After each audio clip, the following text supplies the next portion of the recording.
Sean, congratulations. Two wins in 2 weeks. Not a bad little run. How are you feeling right now? I'm feeling a little sore, but I'm feeling good, man. After I win, I'm telling you, the moment I get back in the car and back to my hotel room, this fight's in my rearview mirror and I'm on to the next. I don't look back. I never look at wins. I never look at losses. And it feels good to be a winner today, but tomorrow it's on the rearview mirror. You talk about being sore right now. I mean, were there any kind of negative repercussions of the quick turnaround? I mean, some guys say it's good for cardio, but I don't know. What do you think? No, I mean, so I went on a trip. So I was actually like hiking through the Smoky Mountains of Tennessee, and then right when I landed, Mick asked me. I was questioning how my cardio was going to be, not doing anything for 2 weeks, but it felt good. It felt good. He was a tough guy, and he pushed my cardio a lot more than Jack did. No disrespect to Jack, but this man's head was like a punching bag, and he just didn't back up. He's a tough guy. Obviously, there was a lot of hype around him. I mean, and you get the finish. You don't even have to go to the judges this time. So, any like extra, enjoyment in being able to get a tough guy out of there? Man, I'm telling you, I was going to that fight so angry. Even like little things, when he was walking into the thing and he like prayed to God. No offense, I'm agnostic, so I don't hate Christians or anything like that. But he like prayed to God and he thanked his kids. And in my mind, I'm like, fuck you, like you're a good father. I hate you, And then and after I look back at him, I'm like, dude, you're an asshole. Like why were you bringing so much hate to this guy? He's a good dude. Stop it, But when you're in there, you just find any reason to hate a human being. Nice. Well, you're on a nice little run right now. I mean, is this just as simple as a weight class change, or is there more behind what's going on right now? Man, anybody who's ever been one of the top contenders that trains with me, they know that I'm one of the best in the world. I train with champions, and if you would ask them, I'm one of the best in the world. It's just putting my mind to where it needs to be, I can't tell you up until like very recently, Talib Nordim, after the fights, I couldn't remember it. My adrenaline, I was so nervous. I couldn't remember the first round, second round, third round. There's sometimes where I'm like, oh, did I finish the guy? I don't even know how it happened.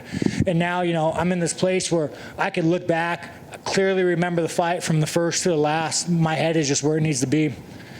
Very nice. Well, last thing for me then, where do you want to go with this? I mean, obviously, this 2 impressive wins, quick fashion. Are you wanting another quick turnaround to keep building? Do you need the holidays off? What are you thinking? I would like to take the holidays off and get fat a little bit because I don't think I'm going to get lucky enough with the catch weight. But as the UFC knows, I will fight anybody. I don't care, ranked or unranked. I just want to be in the cage and fighting. So that's not a discussion for me. That's a discussion for the UFC. After 2 performances like this back to back, it's hard not to look at you as someone who's potentially got a very, very high ceiling. Where do you see yourself going? Man, I'm like I'm my worst critic, man, where it's like, don't ask me, just put a guy in front of me and tell me to fight him, and then we'll see what happens. I'm my worst critic. I don't even look towards that. I just put something in front of me, I'll fight him, and we'll see what happens. But I feel good, and I feel very confident.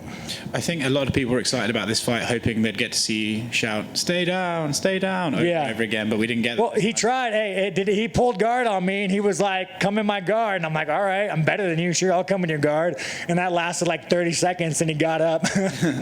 But can we expect you to be a talker every time out there? I mean, it's hard to talk when you're just like, nose to nose with the dude the entire time.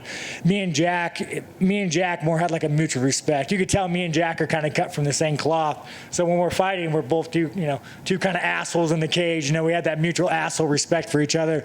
But me and Brendan, we had nothing in common, bro. Nothing in common. I wanted to kill you.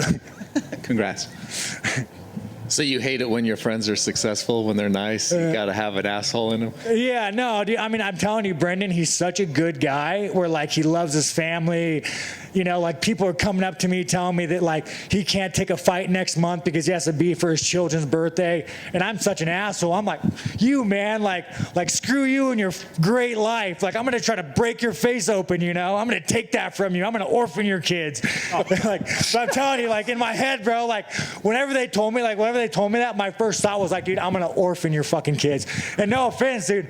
Or like he walks in there, right? And he's doing like the Hail Mary thing to God. And if you look at me lip saying, I'm just saying, bro, you're going to meet the devil today. Like, oh, I'm going to take it from you, But I mean, that's why, like, I'm an asshole. And Jack, you're looking at a fellow asshole, like, yeah, like that mutual respect. Jack would be thinking the same shit, So it'd been a while since you had fought, and then you come back and fight right before the election, right after the election, and during this whole COVID thing. How strange was that? Oh, man, I mean, the gyms, no gyms. I mean, besides Syndicate listened to all the guidelines. They closed down. They did right. But other than Syndicate, all the other gyms, you know, like, nobody fucking closed down. Everyone kept going. Everybody kept running pro classes. Like, gyms never stopped. Training never stopped. And I mean, I've been fighting in the gym for the last year. I mean, ask my training partners. It's been a fight every day. You know, it's nothing new. Nothing new for you. Congrats.